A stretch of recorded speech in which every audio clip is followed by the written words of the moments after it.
This is iRacing, the world's premier online racing game. iRacing puts you in the driver's seat to experience today's newest form of competitive motorsport, virtual racing, all from your home PC. Race virtually in indoor series from NASCAR, IndyCar, IMSA, the World of Outlaws, Aussie Supercars and more.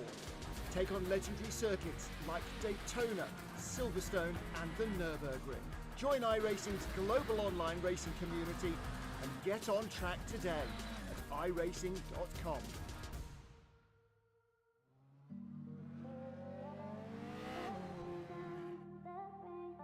Good afternoon, good evening, everyone, and welcome to the final round of the 2022 Season 2 Radical Race Series. My name is Daniel Handover, and joining me for the last round of the season is, once again, Mr. Ewan O'Leary. Now, Ewan, obviously I wasn't available last week, but we have, obviously we were discussing before, and it seems that, from what we can tell and what we understand, that Simon Edwards has indeed wrapped up the championship.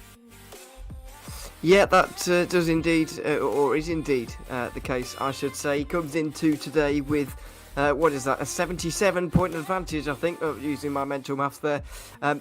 It's a very, very big advantage indeed, with just one round remaining. Remember, 40 points for a victory.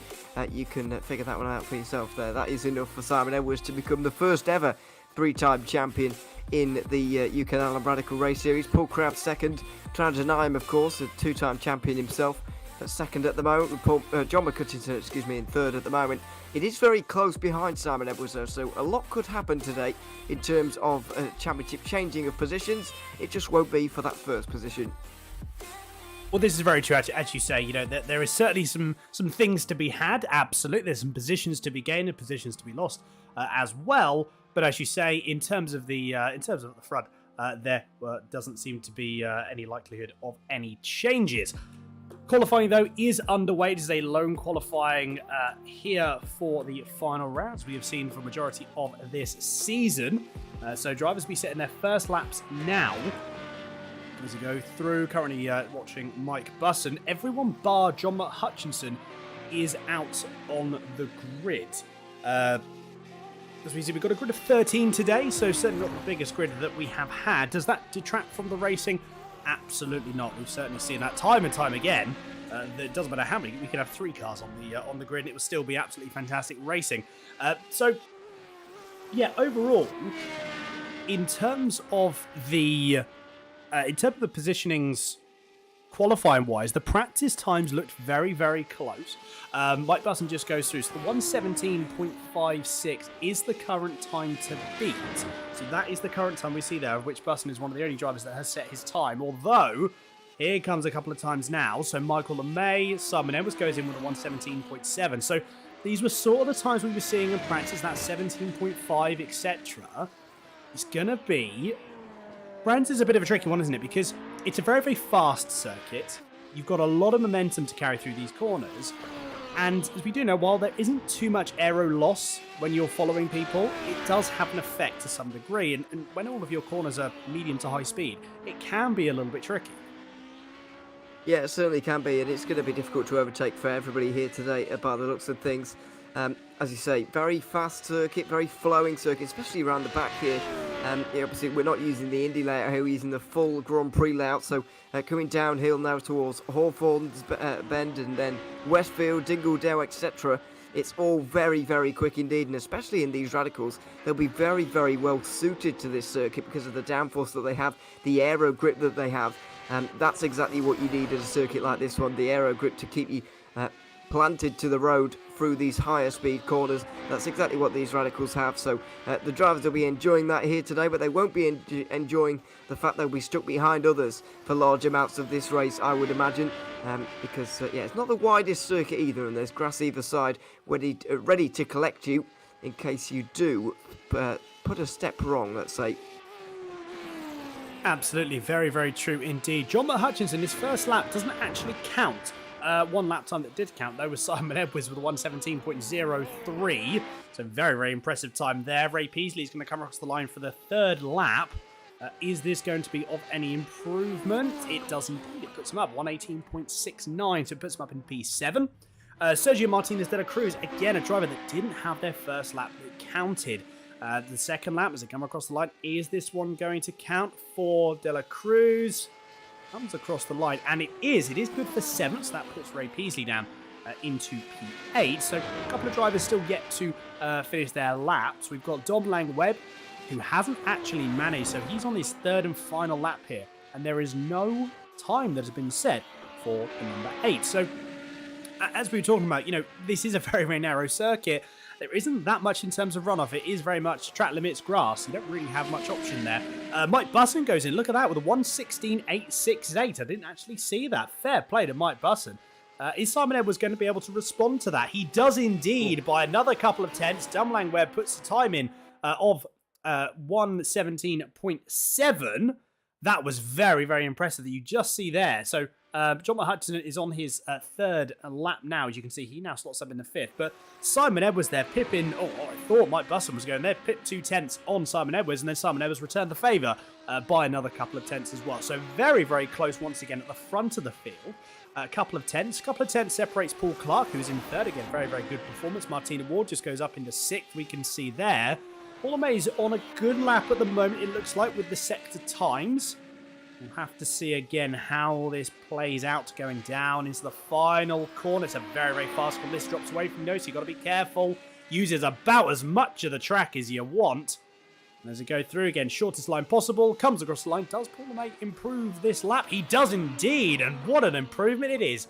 A 1:16.922. So only the top 3 now, well, the top 3, and only the top 3 are into the 16s. Paul Clark ever so close, but no cigar with a 1:17.028. Still a couple of laps to be had, though, one of which is John McHutchinson. And John McHutchinson is just about to come across the line. Final drag race down the straight that isn't a straight. And is it going to be an improvement for John McHutchinson? Bear in mind, he's in P7 at the moment. He does improve. Now he goes into 4. That is, all of a sudden, it becomes very, very close at the front.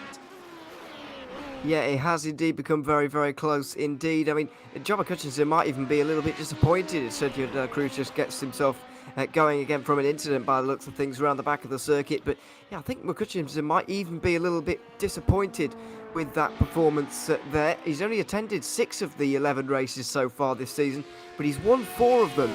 And to only be 4th on here at the moment might be a little bit disappointing to him. However, as you mentioned there, it is so close between all of these drivers. The usual suspects are up there, but there are literal tenths, hundredths of a second separating them here at this stage. It is going to be a very difficult race, but a very close race by the looks of things.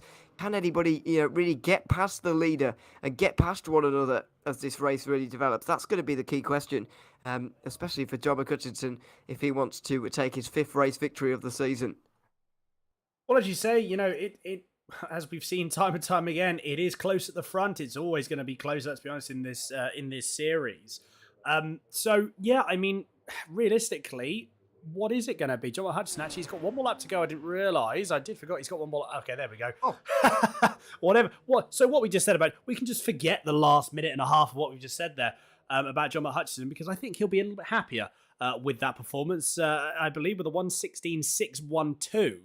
I didn't realise. I, again, cropped up on that. That's purple sector came around. So sector 1 was a tiny bit faster. Sector 2 was a little bit faster as well. The main one, and looking at it, I think it was, sector, the final sector. There's 6 sectors within Brands Hatch, is what iRacing dictates. Final sector, there was a good chunk of time that was gained there. But overall, I mean, 100th of a second between John McHutchinson and Simon Edwards. Now, if we know anything here, Ewan, that should lead to a very exciting race. It should do indeed, and we're hoping so anyway, that it is going to be. I didn't realise McHutchinson had an extra lap to go either just there. So the fact that he was in 4th on his 2nd lap was very impressive indeed, because we often know and we often say these guys kind of wind it up as the qualifying session goes on and get faster and faster throughout the 3 laps that they're permitted to do within the allotted time. Very impressive indeed. But what's that? Only 11 thousandths of a second separating the top 2 here. It is going to be very, very close. We've seen some absolutely classic races between Simon Edwards and John McHutchinson Hutchinson so far in this season and in seasons previous. I can't remember if it was this season or the last one. I think it was the last one, season 1 of 2022. I remember Interlagos, the two of them going toe-to-toe throughout the entire race. They got away from the rest of the field, and they were battling right towards the end and side by side to the line. I think there was less than a tenth of a second between the two of them at the end. I find that difficult to see happening here because of the way the circuit's laid out and the way it is. Side by side to the line and a photo finish is more likely here than it is at Interlagos, where there is a long run to the line. It's quite a short one here, but either way, we are set for a good race between the two. We are indeed, and this is your final grid start here, your final grid for season number 2 of the 2022 season for the Radical Race Series. John Hutchinson does take that pole position only by 100th of a second, with Simon Edwards in second, Mike Busson P3, Paul LeMay in P4 with Paul Clark in P5. Sergio Martinez de la Cruz in 6th, Michael LeMay in 7th, Martina Ward takes P8 on the grid with Dave Kurtman in 9th, Dom Langweb in 10th, Phil Glover 11th, Guy Robertson in P12, and then in P13 we have Ray Peasley.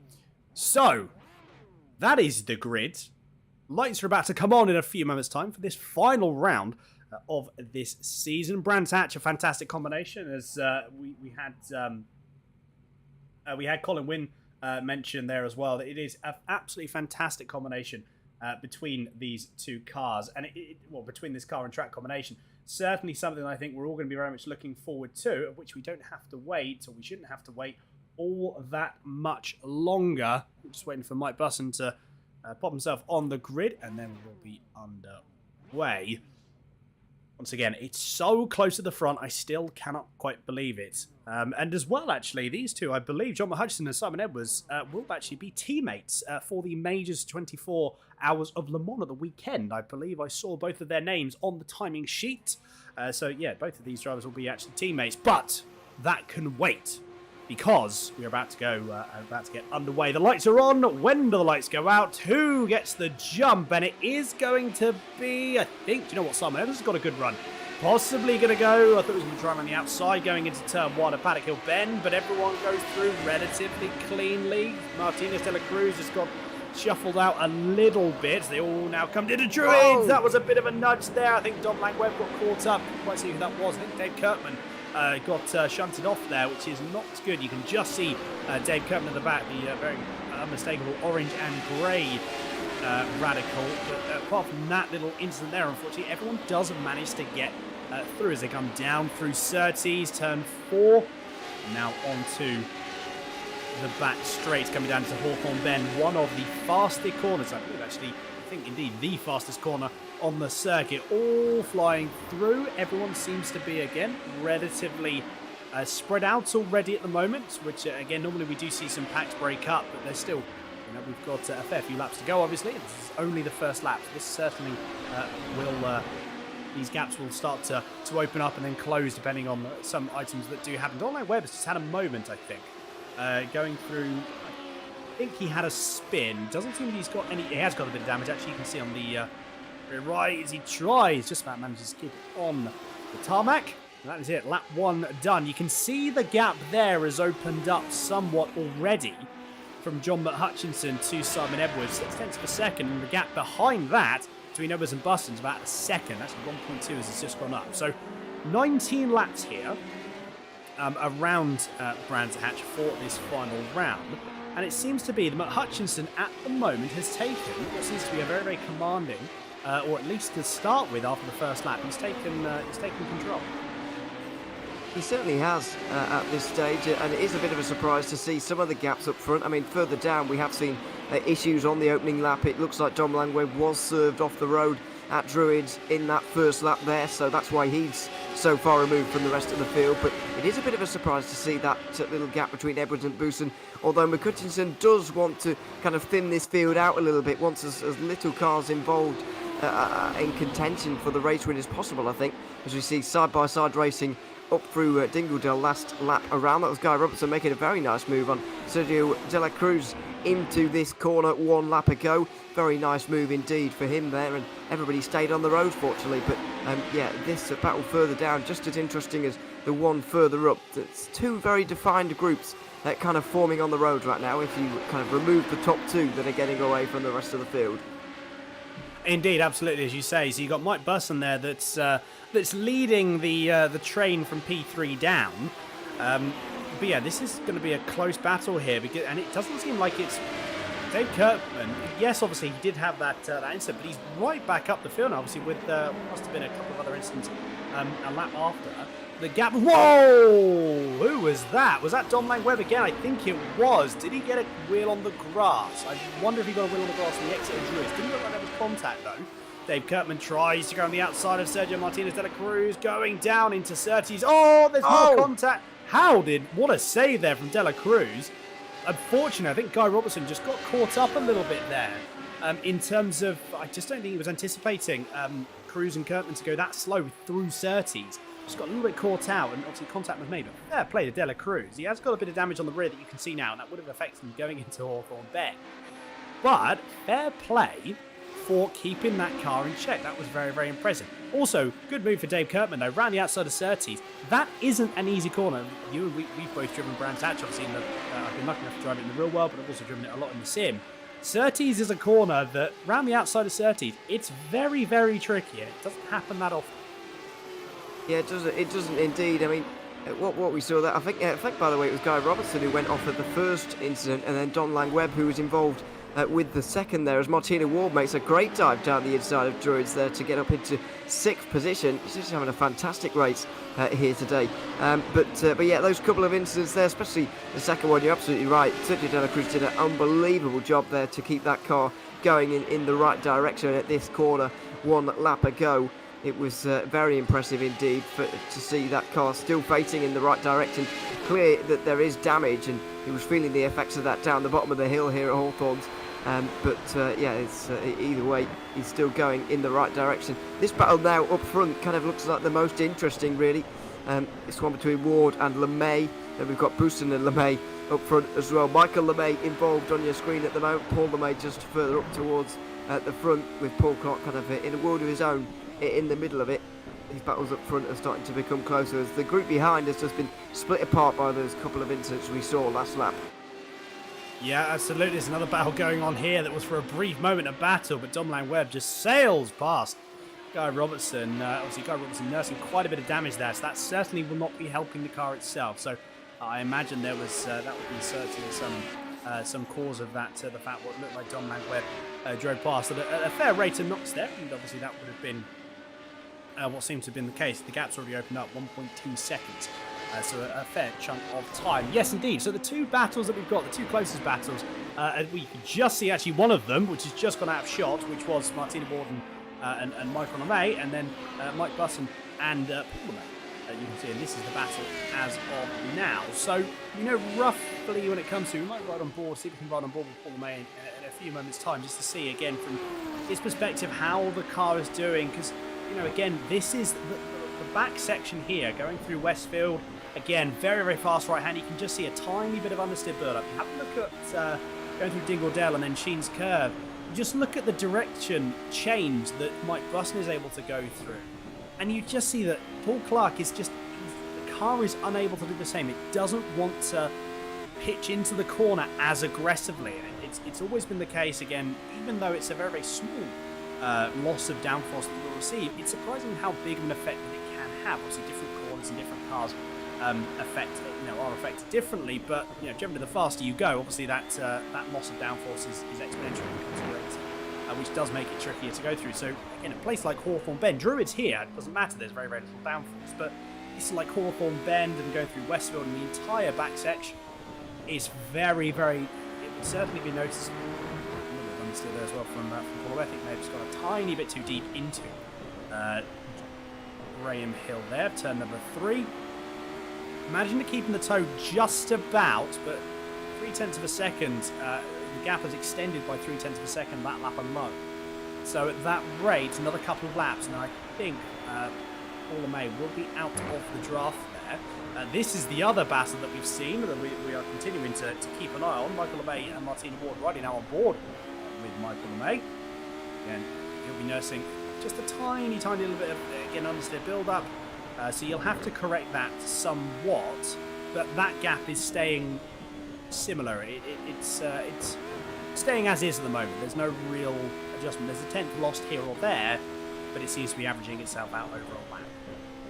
Yeah, I mean, a lot of these gaps are staying similar at the moment, and we are seeing proof that it is difficult to overtake around here. We spoke earlier about the high-speed nature and the flowing nature of these corners. You really do need braking zones and slow corners to be able to make your way through. Martina Ward made great use of pretty much the only one on this circuit a couple of laps ago to make that move up into position 6 in this race. But as you can see, this is the only real braking zone. It's made shorter by the fact that it is uphill, so gravity's on your side there, making the easiest overtaking opportunity on the circuit a little bit more difficult.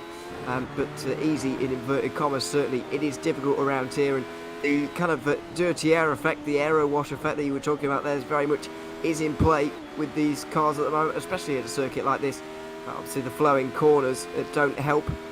The fact that these radicals really have next to no mechanical grip.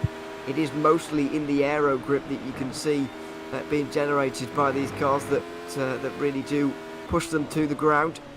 And you can see that really in effect around this end of the circuit. These cars look like so much fun around Brands Hatch with the aero grip that they have. But when you're in behind another car, it is stealing it all away from you, and it can be very frustrating indeed. And it feels like you can going absolutely nowhere, as Dave Kirkman is no doubt feeling right now. But he does look that little bit quicker than Ray Peasley. We'll see if he'll be able to get through here into the next couple of laps. Indeed, he does, as you say, he does look a little bit faster at the moment. A small mistake there on the entry into Clark Curve. Just clipping the apex, a little bit too tight on the entry line. Just clipping the curve. It's a very, very aggressive curve on the inside of Clark. Is that a spin? Whoa, my goodness. Wow. That was... was that... Phil Glover. Phil Glover. It was Phil Glover, and rejoined as well straight into the path of Ray Peasley, who unfortunately chose the wrong side there. Dave Kirkman went round the outside and avoided it all. Not sure exactly how this happened. Well, we're about to find out. To Phil Glover, was he still in the process of having an accident, or was he trying to rejoin there? Because if he was rejoining, he could find himself in a bit of trouble. He's spun around there. He's trying to recover. Oh, well, can't put too much blame on it, and you can see him stop after it's all happened there. Because I think he just feels bad about what happened more than anything. He was still sort of having the accident and trying to recover there when he went back onto the racing line. Didn't quite realise there were a couple of cars coming there, and unfortunately did get in their way a little bit. So just by his body language of the car, I think he did feel a bit guilty about that afterwards, and it has unfortunately cost a position for Ray Peasley, who's down to 9th. Indeed, I do feel for Phil Glover. You know, we've all been in that situation. It's very, very hard because it was almost that camera angle. It did look like a spin, but I imagine if you were to look at that from a chopper cam, and in fact, if we can, we'll see if we can pull a replay from a slightly different camera angle, because it almost looked. Thinking about it now, could it look to actually, or maybe it looked like it was a half spin? And possibly getting away with, a half spin, you can recover from it, obviously. But again, with just how close Kirkman and Ray Peasley were, just a little bit unfortunate. So it's almost, unfortunately, that little extra bit of rotation in the car. I think apart from that, if that wasn't there, that would be to consider just a half spin and foot down on the way you go. You can certainly argue that. It's a little bit more tricky because of that last bit of rotation. But either way, unfortunately, a very, very bad, very, very unfortunate scenario. And I really do feel for Phil Glover because as you say, that you can see the body language is, mentioning within the car. It is just, you can see the instant, it's not regret, but that instant, like maybe, or that instant moment of maybe I should have braked, or like, that is so difficult to think of at the time because everything is going a million miles an hour. Your main priority is just wanting to go. Every fibre of your being is going, go. You don't want to drop position, don't want to drop pace. Unfortunately, sometimes I've been in that situation more times than I care to mention. It can, sometimes you can get away with it and nothing happens. Other times there is a little bit of contact there. Although in saying that, the contact wasn't too bad. It was the position lost, unfortunately, for Ray Peasley. At the same time, though, contact could have been a lot worse. Contact could have been a lot worse, but I do think there is a little bit of damage on Ray Peasley's car. Saw briefly from those shots that we got after the incident, but also the fact that Sergio Dela Cruz is catching him. at the moment. You can see in the background. Let's just have a look. His livery doesn't make this easy, our life easy. I think you can see there on the right-hand side of our picture, on the left-hand side of the car, there is a little bit of, yeah, we're going to try and slow it down to really get a view. I think the fender is pushed in. You can see a little bit more of the wheel than maybe you should do. But you saw there in that brief slow-mo shot that Sergio De La Cruz has a bit of rear-end damage to his car in the background there. So neither of these two cars are doing fantastically well at this stage in terms of their health. So it's just about fighting with what you've got left at this stage, really, for the both of them. Yeah, you could certainly see, as you mentioned there, you can see the damage on that front left, and it does extend all the way down. Although, interestingly enough, I believe, I'm looking at the last lap times for both Kirkman and Ray Peasley, they're very, very close. And in fact, they're close enough that, unfortunately, that's cost a little bit of time there. That gap, it looked like it came down. I'm pretty sure it was 2.1 when the last time I checked. It's then 1.8. Unfortunately, it has gone back up to 2.6. So yeah, maybe that damage is causing a little bit more issues than Ray Peasley would have wanted. So that damage, the initial contact, didn't look as bad as when I initially saw it, but it seems to have really done a number on the number 7, which is certainly a bit of a shame. But I mean, it's good for Martinez De La Cruz because he's catching up at a rate of knots. The last lap time for Martinez De La Cruz was a couple of tenths faster than Dave Kirkman as well. Now, he hasn't got too many laps to go, admittedly, but if he can pass Ray Peasley and then get the hammer down, there may be a possible battle here. It depends on the pace of Dave Kirkman. So that gap's 2.7, 2.9 seconds at the moment. Keep an eye on it, because anything can happen. At the moment, I thought Martinez De La Cruz was going to have a move going into Clark Kerr, but I don't think it's going to be here. If anything, it may be a carbon copy of what Martina Ward did a few laps ago, which is down into Druids, turn 2. Very, very wide line. You can see that. Where's going to be the overspeed? Actually, a little bit too wide there from Martinez De La Cruz. That has cost him, so no overtaking going into Druids this particular lap. 12 of number 19. We've only got a couple of more laps to go. There's a couple of battles still sizzling at the moment, one of which is Martin Ward and Paul Clark, and then Paul May and Mike Bus, and that's still it's calm before the storm, as I like to normally say.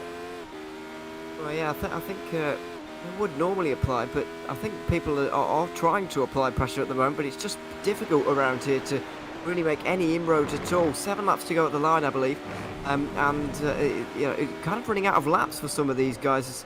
That's only just over 10 minutes, really, for these guys to make a move. And if Sergio De La Cruz really has eyes on 8th place in this race, he's really going to need to get through very quickly. I don't think anybody's hanging around really at this stage. They're all trying to make moves, but it's difficult.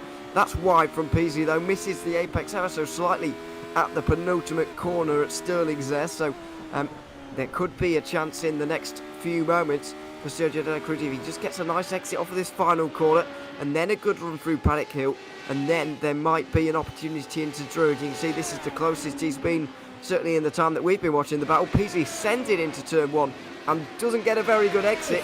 Druids is going to be the opportunity now for De La Cruz, but he breaks early, too early, and won't be able to hang it around the outside and make a move.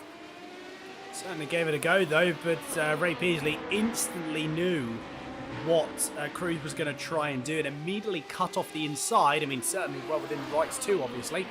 So, all in all, fair play. Indeed, Martina Ward is going for the top 5. Pressuring Paul Clark. Remember, that gap was about 7/10 of a second a couple of laps ago. It's now 3/10. So Martina Ward doing an absolutely stellar job, and I said aiming and going for that top 5. And at the rate at which Martina Ward is catching Paul Clark, and he's pressuring, and she's pressuring Paul Clark at the moment quite heavily.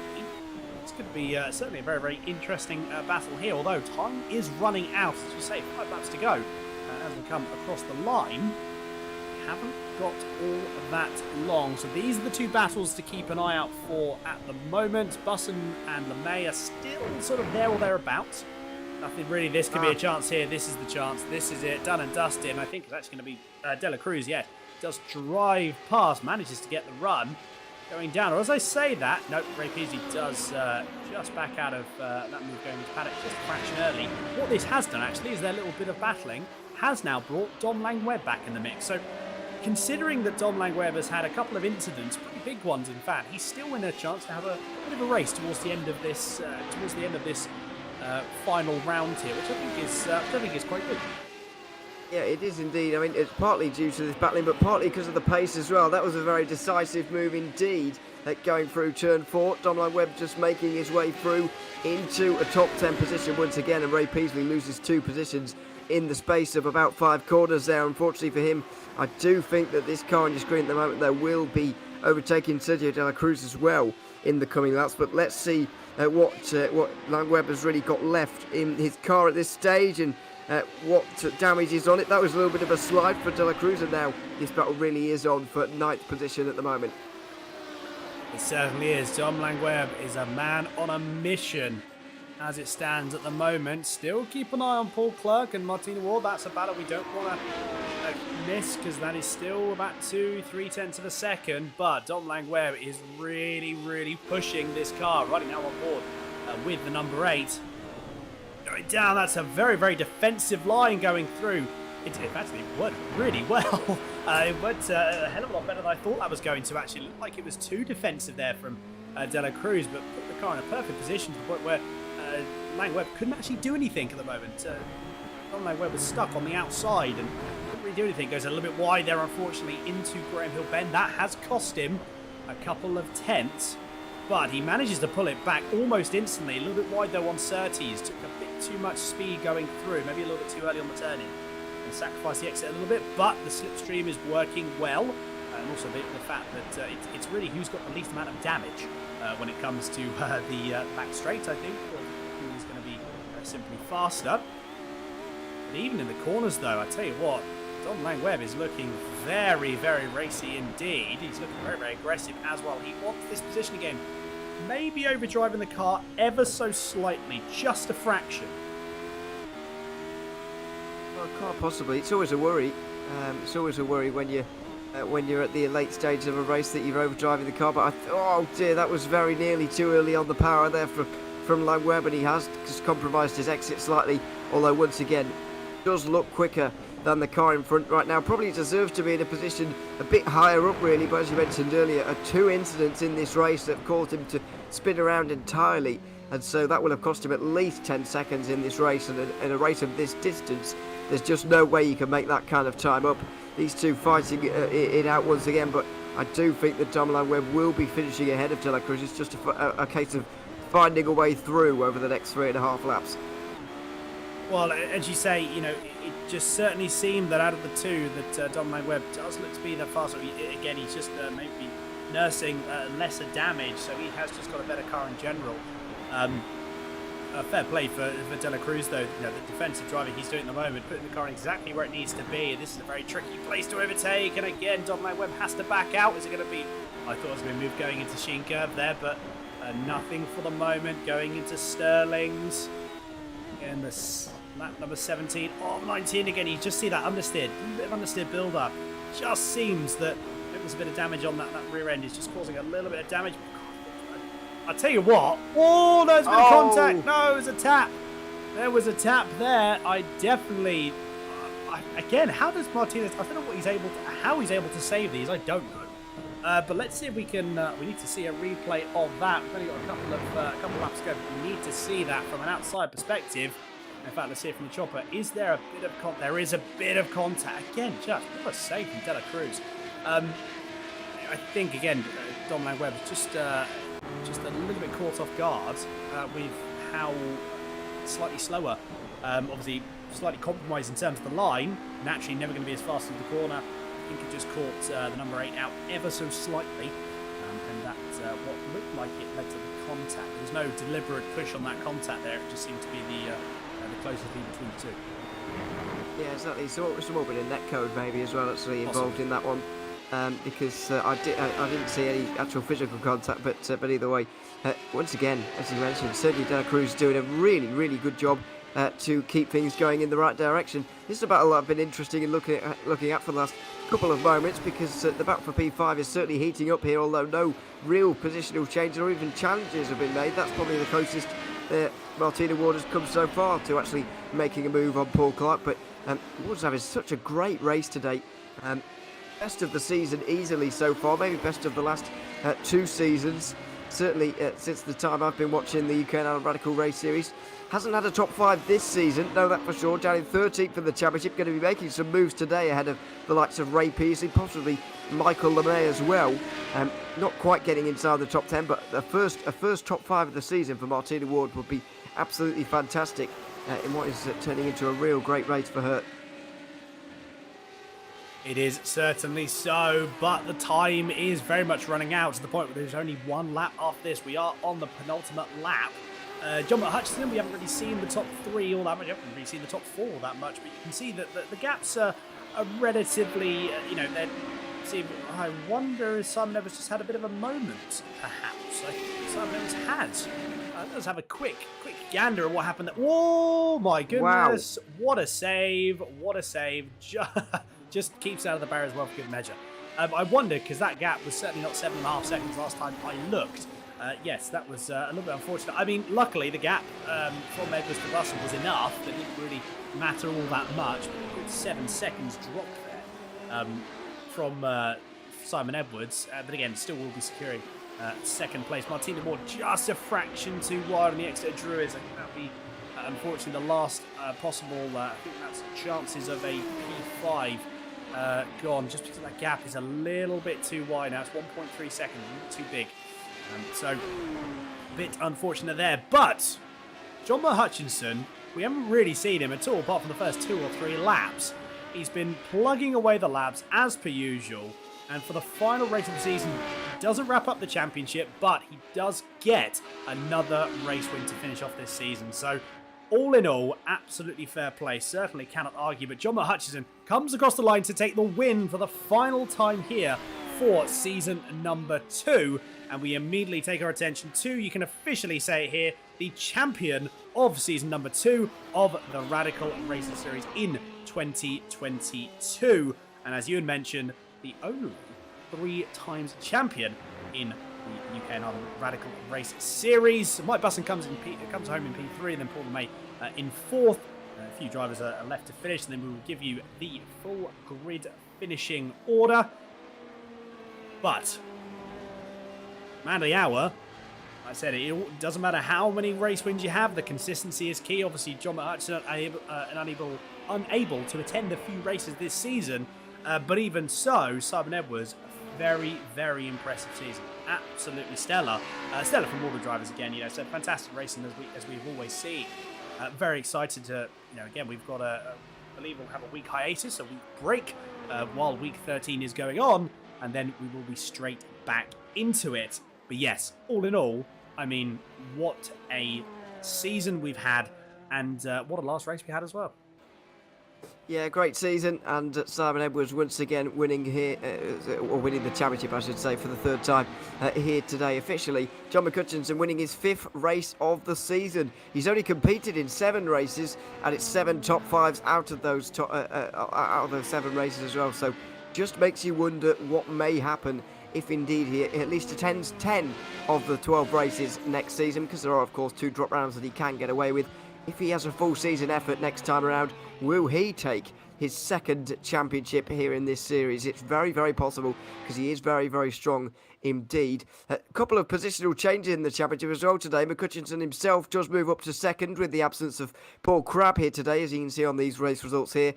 Crabb also drops below Paul Clark, who you can see there finished in 5th position today. He moves up to 3rd in this championship, with Paul Crabb, 2-time champion, dropping outside of the top 3 on the final day. Certainly something that I can imagine that Paul Crabb will not be best pleased about, but at the same time there will certainly be opportunities later down the line. I'm sure we've got another 2 seasons to go this year alone, so plenty more opportunities there. But there we go, your full race results. John Hutchinson taking that all-important win, but Simon Edwards taking the all-important championship. Mike Busson 3rd, Paul LeMay 4th, Paul Clark in 5th, Martina Ward a very good drive in P6, Michael LeMay 7th, Dave Kirkman 8th, Dom Langweb 9th. After all of the commotion, managed to take home 9th. Sergio Martinez Dela Cruz in 10th. Ray Pearsley 11th. Phil Glover in 12th. And then Guy Robertson in P13. We are going to take a very, very short break. And then we will be back for some interviews for this final round of the season. Don't go anywhere.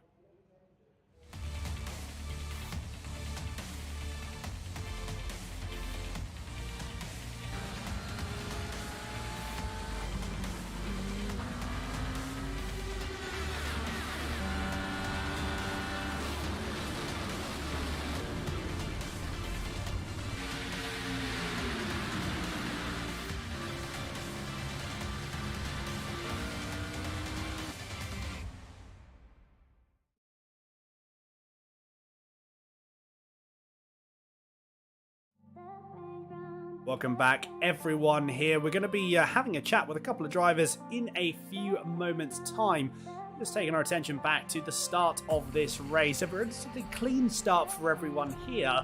Unfortunately, Dave Kirkman did get a little bit caught up at the very, very start of the race. But all in all, a very, very clean race indeed to finish off this season. We do have, the person we're going to have a very, very quick chat to is going to be the race winner of the final round of the season, and also P2 in the championship, John Hutchinson. John, I think overall, again, another very, very strong performance to finish off this season. Yeah, thanks, man. Did I get P2 in the championship? That's good. Well, absolutely. I think moving forward, again, you weren't able to attend all of this season, obviously, unfortunately, for a few different reasons. But I think, again, all things considered, hopefully we're also going to see you in the next couple of seasons as well. As always, you've got pace. We all know that you've got pace, and I think it's certainly going to be something that I think we're all looking forward to seeing you fight for the championship. Hopefully, so we've only got a couple of weeks, and then we're straight back into it for season number 3. I'll be around for some races. I doubt I'll make them all as usual, but I'll do what I can, race when I can, and hopefully Simon gets took out a couple of races and makes it a bit even. We'll need to have a word with him. I believe as well. Actually, I'm sure. I'm almost 100% sure. 99% sure. Did I see that you two are teammates for the majors this weekend? Yes, we've been teammates for a wee while now. Just under a year, 6 months or so. We're looking forward to this. This is the first wheel I've turned tonight in the Radical this week. I've been practicing in the course for the weekend. I was surprised I got pole position tonight because I couldn't get a setup. Everything I adjusted, it kept making an arse of things and getting worse and worse. Surprised I got there in the end. Well, certainly so. It all came together. It all came together at the end. John, again, congrats on the win. Congrats on P2 in the championship. And good luck for the majors this weekend. Thanks, Daniel. See you around, man. John, take care. We are John Hutchinson, the race winner for the final round. And here we go, the man himself, Simon Edwards, I'm pretty sure we can say it now relatively comfortably, but the championship, or provisional championship winner, and in the champion for season number 2 of 2022, Simon Edwards.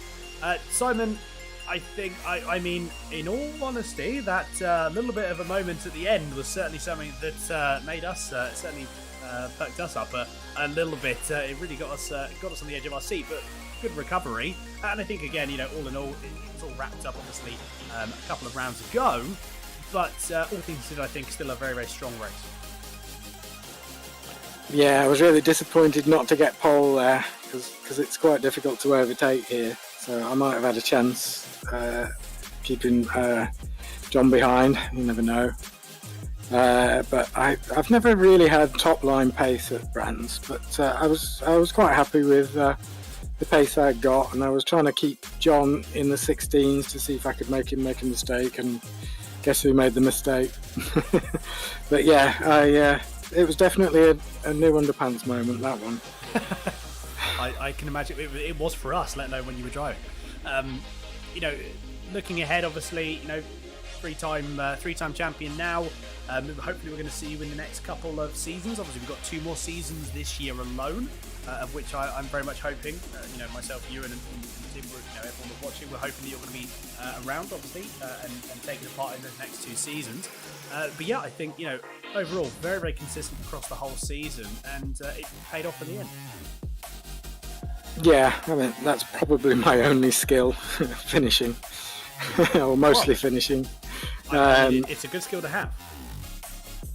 Yeah, it is, yeah. And with myself and John, I'm just exploring doing some endurance racing with John as well. So it might pay off in that in that scenario as well. We'll see. But yeah, even if I do some more endurance racing, I'll still come back to the Radical because it's fast enough to be scary. So I like cars like that. It's a good way. It's a good way to put it. It's a very good way to put it there. But no, awesome stuff. And yeah, obviously you're doing the majors this weekend. There's been a lot of prep. I can imagine for this weekend. I did 8 laps yesterday because it was a last-minute decision. That's fair. That's better than 7 laps. So it's, we're like I said, to certainly jump into an endurance race such as that, it's very good to jump in. It's Le Mans at the end of the day. It's a fantastic circuit. But yeah, I'm sure again with your strengths of consistency, I'm sure it will certainly pay off. But yeah, Simon, again, just really well done, and we look forward to catching up with you in a couple of weeks. Yeah. Thank you for the broadcast, guys, and I'll see you next season, possibly. Pleasure as always, Simon. Take care.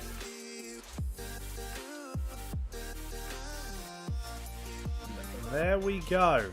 So, just having a chat there with your champion for season number 2.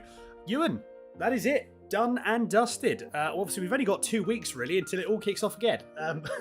But in terms of the season, it's been great having you to commentate alongside, and I think all in all, it's something that's always nice to be able to come back and circle back to is a championship that's been with us for the best part of 8 seasons now. So I think it's been very good, and hopefully you've enjoyed it as well. Yeah, I have indeed enjoyed this season once again. I think over the last couple of seasons, obviously we've seen great performances from Simon Edwards and dominance from him, basically, but it would be nice to see a title fight between him and somebody else, or indeed 2 other drivers, or indeed more, going on through one of these seasons. So we'll see if that actually happens next season. But either way, we'll look forward to it either way. Road Atlanta is set to be the opener, as far as I'm aware anyway. And so we look forward to that, and we have the famous Nordschleife finale returning as well, which will divide opinion as it does season after season. So we look forward to all 12 rounds coming up, and as you say, starting in only 2 weeks' time. Indeed, we haven't got long, but we are going to have to round up this season. You say 2 weeks, the only time we have to wait. We only have to wait 2 weeks before it all starts over again. So the celebrations are certainly going to be short for Simon Edwards, even though he is the first person to secure 3 titles. He's got to go through and defend that all over again, as it's starting in 2 weeks. But thank you all. It's been an absolute pleasure to have everyone alongside, watching, commentating, and actually being a part of this championship. Big thanks to the organisers as well, Chris Kane, and all the admin staff as well, for keeping this series going and for it to be growing and expanding every single season. It's absolutely perfect, and we're very excited to be on board for this championship. But until next time, everyone, which is, as I mentioned, not too far away, as always, take care, stay safe. This is iRacing, the world's premier online racing game. iRacing puts you in the driver's seat to experience today's newest form of competitive motorsport, virtual racing, all from your home PC. Race virtually in indoor series from NASCAR, IndyCar, IMSA, the World of Outlaws, Aussie Supercars, and more. Take on legendary circuits like Daytona, Silverstone, and the Nürburgring. Join iRacing's global online racing community and get on track today at iRacing.com.